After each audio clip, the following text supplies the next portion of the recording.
Oh boy, I just checked the map for the top floor of Victory Road, and I'm not liking what I saw. Remember all the way back in Wayward Cave in the basement specifically? That part when I had to solve puzzles using the Mach Bike and, well, not the Mach Bike and the Acro Bike, but the various gears of the bike that we have in this game. And remember how I was forced to use repels in order to ward away the wild Pokemon in order to actually allow me to do these? Yep, we got some more of these now. Great, just great. So I'm gonna have been forced to use repels twice, maybe even 3 times, since there are 2 of them in this floor. 3 times in the same LP. Just great. Just great.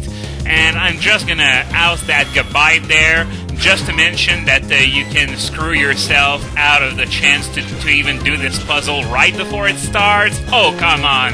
Habanberry on top of that. Hopefully it still dies. Maybe? Yeah! So talk about overkill. Had it not had that Habanberry, I would have killed it twice over. But anyway, just to warn you, that boulder that you saw next to the ramp, you gotta push it away from the ramp, because if you push it towards the ramp, then you gotta quit the floor and re-enter. So, super repel, there we go. Can we do this? Nope. Another try. Okay, this is how you do it. And now you smash this rock, and after that you're gonna have to change gears in order to not jump over that boulder over there. Like this, and now we got a max elixir, which was well worth the super repel. Sadly, I didn't have any vanilla repels, and now to get out of there, you do what I just did. You go back to the top gear, and you just jump over that ramp again. This time you're gonna clear the boulder and land on the other side. So the rest of this floor, well, most of it's trainers and rock smash and strength, but there's also going to be another of these annoying bike parts later on, but that's for much later. So I have time to talk about something else. One of you sent me a private message about a really epic fail on it's probably not Game Freak's part, because we're talking about the localization of the game here, so the fail probably belongs to Nintendo of America here. But anyway, as you may or may not know, there's a filter on the GTS to prevent obscene Pokemon nicknames from being traded over the GTS. However, well, the intent is okay, it's good, it's okay, not complaining. But the problem is that the filter is accidentally triggered by a Pokemon name. Which one, you may ask? Coffagrigus. That's right, the filter is meant to block the word fag, the string of letters F-A-G, which is in Coffagrigus' name. So, basically, what this means is you cannot trade a Coffagrigus over the GTS unless you nickname it first. Now, I'm gonna concede that there's no real reason why anyone would ever want to trade a Coffagrigus over the internet to get one or to give away one, doesn't matter, because it's not like it's really uncommon. You can find Yamasks on the first 2 floors of the Relic Castle, and its appearance rate is 50%, and the other 50% is Sandile. So, yeah, there's really no reason why you'd want to do that, but still, can we at least get the option to do it, just in case someone really likes Coffagrigus and, I don't know, doesn't want to raise it himself for whatever reason? Doesn't really matter either way, but still, it's just the principle of the thing. We can't even trade that thing over the GTS unless we nickname it first, just because it accidentally, manner of speech here, because it accidentally triggers a filter. So, for the time being, the only Coffagrigases you can find on the GTS are nicknamed ones, which means they're going to be stuck with their nicknames permanently, and there's not a damn thing you can do about it.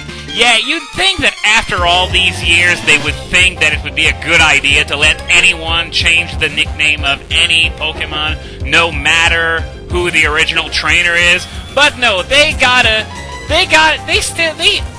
years later, they still force-feed us that bullshit of, oh, but the original nickname contains the wishes of the original trainer. Bullshit! Nowadays, if I get something over the internet, it's mine, and I'm entitled to do whatever I want with it. With all the conveniences Generation 5 has introduced, I would have thought they would have thought of that, maybe. But nope, still can't change nicknames. And okay, here I'm hoping Togekiss does the trick. I had planned on not using it too much since it's already ahead of half of my team in terms of levels, but Torterra is really built tough, and I don't think anything out of my 3 other Pokemon could have handled it. Thankfully, Togekiss managed to do it without even needing to resort to the flinch slot machine. It's a shame that I didn't have Vaporeon with me, but oh well, what can you do? I already did my choice, and Togetic's damn good anyway. Some people even think that they're breaking some rules by using it because it's too good in-game almost. Anyway, this place here, you gotta push that boulder over there. Now, as you can see, I blocked the path to the rest of the floor. So here, I really have no choice. I'm gonna have to take those floors, then come back, push the boulder down, then get over to the easternmost part of this floor. But anyway, I was talking about nicknames. For trivia purposes, the only way you're going to get rid of a name that isn't the species name of a Pokemon is if you obtain the Pokemon in a trade that has no nickname but belonged to a cartridge that's in another language. So, for example, the other day I got a Tepig and an Oshawott of the GTS for a pair of Pettilils, since it's a version exclusive and people might be interested in that. Anyway, I got them, and those were Japanese Pokemon. So what I did, since they had no nicknames, I evolved them into a Dewott and a Pignite, using Audinos, of course. Audinos rock for grinding. And, yeah, they ended up with American names, or American English names, sorry. So stupid. There's no such language as American. But anyway, of course, that means that if you obtained that Pokemon and it doesn't evolve, then you're pretty much screwed, and you're stuck with the foreign name. So that means either you breed another one, or in the case of a legendary, you just deal with it. But yeah, this was really, really sad on Nintendo of America's part that they tripped their own filter with a Pokemon name. You would have thought that they would have thought of this. There are some things that are programmed into those games that you think, man, how did they see that coming? But this is sort of the reverse. How did they not see that coming? Sort of like the weather glitch from Platinum, Hard Gold, and Soul Silver, but on a whole different scale, I guess. But, yeah, what was I about to talk about? Oh, yeah, of course, I was saying earlier that there is no real reason why you'd want to get a Cofagrigus off the internet, and to be frank, there's no real reason why you'd want to use one, period. I mean, sure, Mummy's a pretty cool sounding ability to, disable your opponent's abilities, and you can see, oh yeah, Repel's effect wore off. Great, just when I was about to need it. Oh well, I guess it can't be helped. I'm gonna go all the way through, and then I'm gonna come back here for that item, since there are trainers to fight. And according to the map, that other thing there with all the consecutive ramps that is further up the screen, it's much easier to pull out than this one. So I'm going to wait until burning another repel. So yeah, as I was about to say, disabling your opponent's ability sounds cool. There's just one thing though. You need to be hit with a contact move.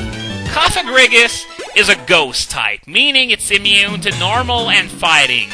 Most of the contact moves that are used competitively are normal and fighting. So right there, you're in deep doo-doo, because it's a lot harder suddenly to get Mummy to spread to the opponent's team. Second, there are many Pokemon out there that don't really care if they lose their ability, so right there, Mummy is, once again, sounds a lot cooler than it actually is. Third, if you do manage to spread Mummy to the opponent's team, now suddenly you yourself are barred from using contact moves on your opponent that got Mummy, because you're going to end up with Mummy too. So that could prove to be a problem if Mummy gets to spread evenly among both teams. And fourth, basically, Cofagrigus outside of Mummy isn't such an impressive ghost type. It reminds me of Dusknoir, which is okay, I guess, but you can bet the farm that Dusknoir isn't going to be overused this generation. Not by a long shot. So I don't really think Cofagrigus really has what it takes to survive this generation. Its design looks cool, its concept sounds cool, but it's just okay in battle. It's nothing spectacular. So that's why I'm saying that it shouldn't be your priority number one to go ahead and get one of these. Well, of course, if you want to fill the Pokédex, you're free. Even if you want to use them in battle, go ahead. But you're not going to need the GTS to find a decent Cofagrigus. But as I said before, it's just the principle of the thing, and it's a damn shame that we're almost completely barred from trading one particular kind of Pokemon on the GTS just because Nintendo America was careless in the way it applied its filters. But okay, enough about that. We're gonna be doing another series of ramps here. Let's see if I can do it without needing a repel. Alright, did it. Well, didn't get to the item, but at least I made it to next to the item, which, well, it's good enough, I guess. But yeah, speaking of black and white, you would think that after all the times that I've said that I would never LP these, people would get the point. But no, people still keep asking me after Platinum, are you going to do black or white? Not only have I said several times before that I would not ever do black or white, but that the next game in line, if I decide to do one, would be Soul Silver. So, how many more times am I going to have to repeat it?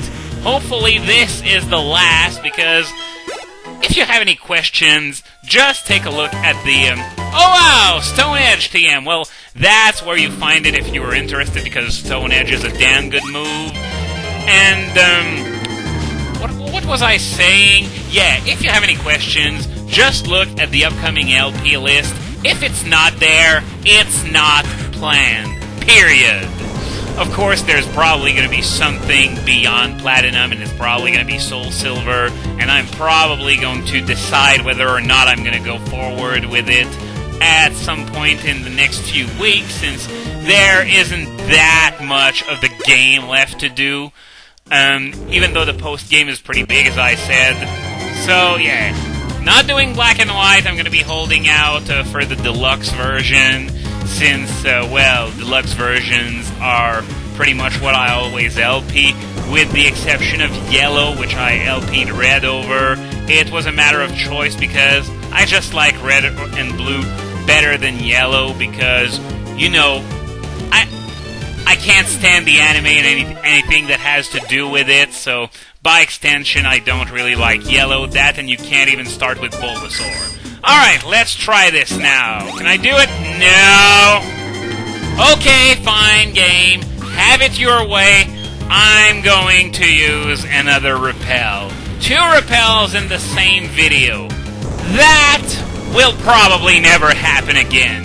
But did I use 2 repels down in the Wayward Cave, or was it just 1? I don't really remember. I'd have to go back and check, but not that it really matters. I'm going to be forced to down my last super repel. I think I have 1 max repel after this, but after that, that's it. So, there we go. Let's do this without any risk. I don't know what they were thinking, at least in the Sky Pillar and Ruby, Sapphire, and Emerald. In the floors where there were those bike puzzles, there were no random encounters. Okay, gonna continue this next time.